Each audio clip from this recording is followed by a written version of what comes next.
আসসালামু আলাইকুম প্রিয় শিক্ষার্থী বন্ধুরা। ষষ্ঠ গণবিজ্ঞপ্তি অর্থাৎ ষষ্ঠ বিশেষ গণবিজ্ঞপ্তিটা কবে হবে এবং কবে হবে না, বা এই বিষয়ে কি আদৌ গণবিজ্ঞপ্তি দেওয়া হবে কি হবে না, এই বিষয়টা নিয়ে আজকে কথা বলবো। একটু এদিকে খেয়াল করুন, দেখুন এই যে এখানে বলছে যারা গণবিজ্ঞপ্তি থেকে বিশেষভাবে চূড়ান্ত সুপারিশ প্রাপ্ত থেকে যারা বঞ্চিত হয়েছে, তারা যেটা বলছে যে শহীদ আবু সাঈদের নিবন্ধন পরীক্ষা উল্লেখ করে দুই দাবি জানালো পরে কি প্রার্থীরা। দেখেন, যারা ষষ্ঠ বিশেষ গণবিজ্ঞপ্তির অপেক্ষায় আছেন তাদের জন্য বলছি, তারা কিন্তু এই দাবিটি উত্থাপন করেছে। কিভাবে কি করেছে সবকিছু নিয়ে আলোচনা করব আজকের এই ভিডিওটিতে, তাই ভিডিওটি একটু লম্বা হলেও ধৈর্য সহকারে দেখুন, তাহলে বুঝতে পারবেন যে ষষ্ঠ বিশেষ গণবিজ্ঞপ্তি আগে কবে ছাড়বে বা কবে দিতে পারে সে বিষয়গুলো নিয়ে ক্লিয়ার হতে পারবেন। দেখেন, 18তম শিক্ষক নিবন্ধন পরীক্ষায় চূড়ান্তভাবে উত্তীর্ণ নিয়োগ সুপারিশ বঞ্চিতরা ফের বিশেষ গণবিজ্ঞপ্তির দাবি জানিয়েছে। অর্থাৎ তারা কিন্তু এই গণবিজ্ঞপ্তির দাবিটা কিন্তু অনেকদিন ধরে জানিয়ে আসছে, কিন্তু এটা কিন্তু একটা সময় কিন্তু বেসরকারি শিক্ষক নিবন্ধন কর্তৃপক্ষ কিন্তু নিষেধ করে দিয়েছিল যে আর হবে না বিশেষ গণবিজ্ঞপ্তি। কিন্তু তারপরে যখন মন্ত্রণালয় থেকে সিদ্ধান্ত আসে এবং মন্ত্রণালয় এই খালি পদগুলো, বিশেষ করে অসংখ্য খালি পদ রয়েছে, এই খালি পদগুলো কিভাবে পূরণ করা যায় সেই বিষয়টা যখন সামনে আসে, তখন কিন্তু এনটিআরসি আবার বলে যে কি, এই যে যারা বিশেষভাবে চূড়ান্তভাবে সুপারিশ প্রাপ্ত হয় নাই তাদেরকে আবার নিয়োগ দেওয়ার সুযোগ আছে। তারপরে কিন্তু এই আবেদনটা কিন্তু জোরালো হয় যে চূড়ান্তভাবে সুপারিশ প্রাপ্ত হয় নাই বিশেষ করে এই যে 16,213 জন, এদেরকে আবার নিয়োগ দেওয়ার কথা জোরালো হয়ে ওঠে। সেই প্রেক্ষাপটে কিন্তু তারা কিন্তু এখন আবার জোরালোভাবে আবেদন করছে যে যাতে করে বিশেষ গণবিজ্ঞপ্তিটা দেওয়া হয়। কিন্তু এখন পর্যন্ত কিন্তু এনটিআরসি এবং শিক্ষা মন্ত্রণালয় এ বিষয়ে এখনো কিন্তু কোনো কিছু ক্লিয়ার করে বলছে না।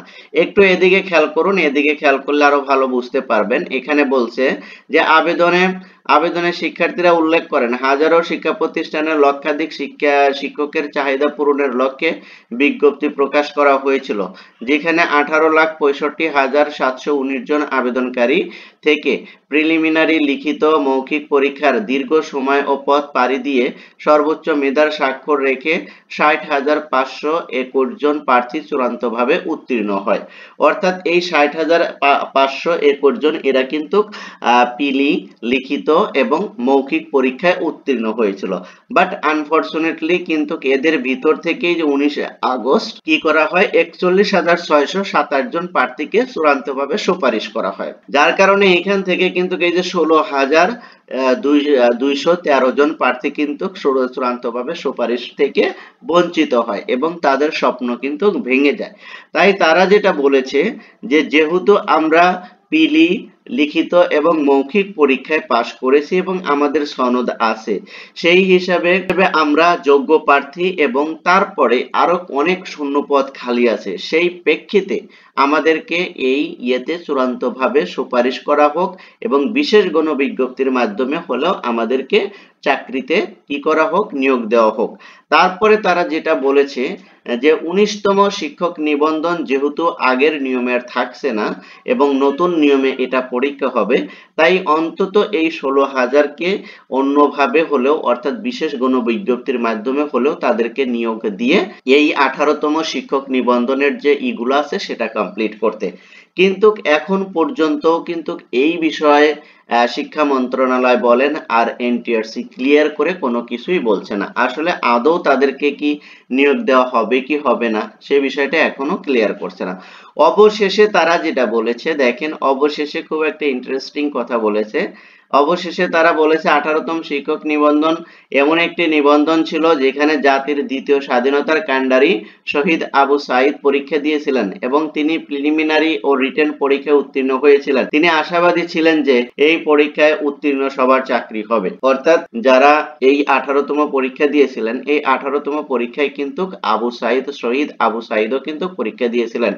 তিনি কিন্তু পিলি এবং রিটার্নেও কিন্তু কি করেছিলেন, কোয়ালিফাই করেছিলেন এবং সেখানে সেখানে তিনি উত্তীর্ণ হয়েছিলেন, তিনি আশাবাদী ছিলেন। হ্যাঁ, তাদের এই কথার আছে যে হ্যাঁ তারা আশাবাদী ছিলেন। এখন কথা হলো যে হ্যাঁ সবকিছুই ঠিক আছে, কিন্তু খালি পদও খালি আছে, তারপরেও কেন এনটিআরসি এখানে তাদেরকে নিয়োগ দিচ্ছে না? এনটিআরসির এখানে বক্তব্য হলো যে যেই সকল পদগুলো খালি আছে সেই সকল পদের সাবজেক্ট বা সেই সকল পদের শিক্ষক নেই। এখন সেই সকল পদের শিক্ষক আছে কি নেই সেটা আমরা জানি না, তবে আমাদের পক্ষ থেকে যেটা এনটিআরসির কাছে দাবি যে অন্তত এই 16,000 যেহেতু সকল বাধা বিপত্তি পাড়ি দিয়ে যোগ্যতার স্বাক্ষর রেখেছে, অর্থাৎ তারা কি করেছে, প্রিলি, লিখিত এবং ভাইবা সবকিছু পরীক্ষা দিয়েই কিন্তু তারা এই পজিশনে এসেছে। অর্থাৎ 18 থেকে 19 লাখ শিক্ষার্থী পরীক্ষা দিয়েছিল, তার ভিতর থেকে তারা কিন্তু বাছাইকৃত। অতএব তাদের যোগ্যতা নিয়ে কোনো কথা বলার কোনো স্কোপ নেই, কারণ তারা অবশ্যই যোগ্যতা সম্পন্ন। তাই এনটিআরসির উচিত অন্তত এই 16,000 এবং আর যে 600-700 পরীক্ষার্থী ছিল যারা কি করতে পারে না, পরীক্ষায় উত্তীর্ণ হয়েছে বাট বয়সের কারণে 35 প্লাস হয়ে যাওয়ার কারণে তারা বিজ্ঞপ্তিতে আবেদনই করতে পারেনি। এই দুইটা লিস্ট থেকে আমরা দাবি জানাই যে এই দুটা লিস্ট থেকে অন্তত এই যে 17-18 হাজার হয়, এদের ভিতর থেকে যেহেতু কি আমাদের কি প্রায় 1 লক্ষ শূন্য পদ খালি আছে, সেখানে নিয়োগ দিলে অনেকটাই ভালো হয়। কারণ এই সকল লোকগুলো যেহেতু সনদধারী এবং এরা যোগ্যতা সম্পন্ন, তাদেরকে অবশ্যই যোগ্যতার মূল্যায়ন করে তাদেরকে বিশেষ কোনো বিজ্ঞপ্তির মাধ্যমে হলেও তাদেরকে চাকরির ব্যবস্থা করা। এটা শিক্ষা মন্ত্রণালয় এবং এনটিআরসির কাছে আমাদের জোরালো আবেদন থাকবে যে সকল ভাই বোনেরা এই কোয়ালিফিকেশনে মেধার স্বাক্ষর রেখেছে এই পর্যায়ে এসে, তাদেরকে বিশেষ কোনো বিজ্ঞপ্তি মাধ্যমে হলেও তাদেরকে চাকরির ব্যবস্থা করে দেওয়া। কারণ এতগুলো মেধাবী স্টুডেন্ট, এতগুলো মেধাবী প্রার্থী তারা আবেদন করে বা তারা চাকরি পাবে না, এটা কিন্তু আসলে এক ধরনের বৈষম্য হয়ে যায়। তাই যারা কর্তৃপক্ষ সংশ্লিষ্ট বিষয়ের সাথে রয়েছেন তাদেরকে আমরা আকুল আবেদন জানাবো যে অন্তত আপনারা এই যে আবু সাইদের নিবন্ধন পরীক্ষার কথা যে উল্লেখ করে তারা করেছেন, সবকিছু বিবেচনা করে তাদেরকে অবশ্যই কি করতে হবে, নিয়োগের আওতায় আনতে হবে। কারণ অসংখ্য পদ খালি রয়েছে, এই পদগুলো তাদের দ্বারা পূর্ণ করলেও কিন্তু কোনো সমস্যা হওয়ার কথা না। কারণ এদের তো আর তো যোগ্যতা নিয়ে কোনো কথা বলা যাচ্ছে না বা যোগ্যতা নিয়ে কোনো কোশ্চেন করতে পারছেন না। এরা তো সবাই কোয়ালিফাই এবং এরা সবাই মেরিট লিস্টে আছে। তাই এদেরকে নিয়োগ দিয়ে বিশেষ গণবিজ্ঞপ্তি বলেন আর যেভাবেই বলেন অথবা আরেকটা গণবিজ্ঞপ্তির মাধ্যমে হলেও এদেরকে নিয়োগ দিয়ে এদের মেধার যথাযথ মূল্যায়ন করার জন্য সবিনয় নিবেদন বা আবেদন জানাচ্ছি আমরা। তো এই বিষয় সম্পর্কে আপনারা কি বলছেন যে আসলে কি তাদেরকে নিয়োগ দেওয়া উচিত কি উচিত না? আমরা বলছি এদেরকে নিয়োগ দেওয়া উচিত এবং আমরা আমাদের পক্ষ থেকে যতটুকু জোরালো আবেদন করা দরকার আমরা কিন্তু বারবারই কিন্তু বলে যাচ্ছি যে অন্তত এই 61,000 যে পাশ করেছে এদের সবাইকে এই পরীক্ষায় এই চাকরির নিয়োগ দেওয়া উচিত, কারণ এরা সবাই কিন্তু যোগ্যতা সম্পন্ন। আপনি মেধার মূল্যায়ন না করলে তাহলে কিন্তু মেধাবীরা উঠে আসবে না, মেধার মূল্যায়ন থাকলেই কিন্তু মেধাবীরা উঠে আসবে। যারা এতগুলো স্টুডেন্টের ভিতর থেকে বাছাই করে এই পর্যায়ে এসেছে তাদের সময় এবং ধৈর্য সবকিছুর পরীক্ষা দিয়েই কিন্তু তারা আজকের এই জায়গায় অবস্থান করছে। এখন এখানে এসে যদি তাদের জীবনের সেই স্বপ্নের চাকরিটা যদি না হয় তাহলে তাদের যে হতাশা আর তাদের যে দুর্দশা আর কেউ হতে পারে না। তাই এনটিআরসি এবং মন্ত্রণালয়ের সকলের কাছে আবেদন করছি, আর যারা আমার এই ভিডিওটি দেখছেন সবাইকে বলছি যে আপনারা প্লিজ একটু লাইক এবং কমেন্ট করে আপনারাও কি আমাদের সাথে কি একমত কিনা সেই বিষয়টা জানাবেন।